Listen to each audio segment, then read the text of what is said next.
Hello everyone, আসসালামু আলাইকুম। Welcome back to my channel. একটি দারুণ মজাদার ওভেন বেক পাস্তা নিয়ে চলে আসছি। চলুন পাস্তাটি রেডি করা যাক। প্রথমে একটি হাঁড়িতে পানি নিয়ে তাতে লবণ দিয়ে ফুটন্ত গরম করে নেব। এবার পাস্তাগুলো দিয়ে সিদ্ধ করে নেব। সিদ্ধ হওয়া পাস্তাগুলোকে একটি কড়াইতে তেল গরম করে সেখানে রসুন কুচি দিয়ে দেব।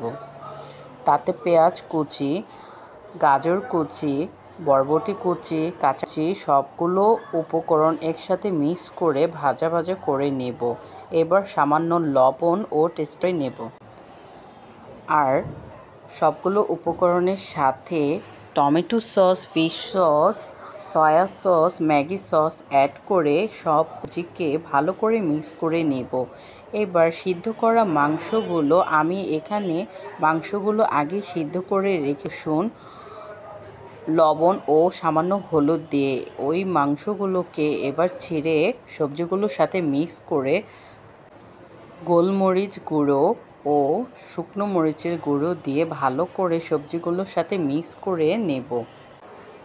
আরেকটি পাশে একটি হাঁড়িতে 3 কাপ পানি নিয়ে 2 টেবিল চামচ ময়দা, 2 টেবিল চামচ গুঁড়ো দুধ, শুকনো মরিচের গুঁড়ো, সাদা টমেটো সস, লবণ দিয়ে চুলাটা অফ অবস্থাতেই মিশ্রণগুলোকে ভালো করে এবার চুলাটা হাই হিটে দিয়ে 5 মিনিট আঁচ করে নিব। যখন ঘন হয়ে আসবে তখন চিজগুলো আমি মোজারেলা চিজ ইউজ করেছি এবার দিয়ে ভালো করে মিক্স করব।